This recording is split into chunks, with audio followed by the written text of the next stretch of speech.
ইমাম আজম আবু হানিফা রহমাতুল্লাহি আলাইহি বলেন, যখন কোনো জমিন নাপাক হয়ে যায় ওই জমিনকে পুত ও পবিত্র করার জন্য দুইটা পন্থা বাকি থাকে।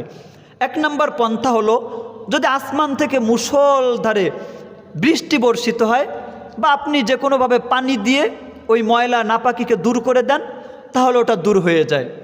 এটা এক নম্বর পদ্ধতি। দুই নম্বর পদ্ধতি হলো,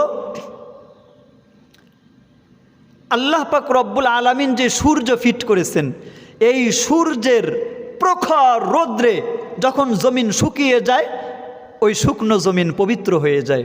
এটা হলো জমিন পবিত্র করার দুটি পদ্ধতি।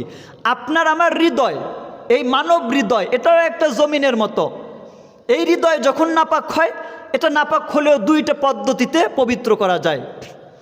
এক নম্বর পদ্ধতি হলো অধিক পরিমাণের জিকির।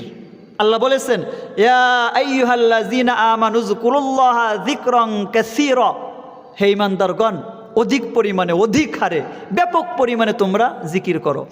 অন্য আয়াত আল্লাহ পাক রব্বুল আলামিন বলেছেন, আলা বিযিকরিল্লাহি তাতমাইন্নুল কুলুব, তোমার অন্তরের প্রশান্তি লাভ হবে আল্লাহর জিকিরের মাধ্যমে, আল্লাহ তাআলার স্মরণের মাধ্যমে।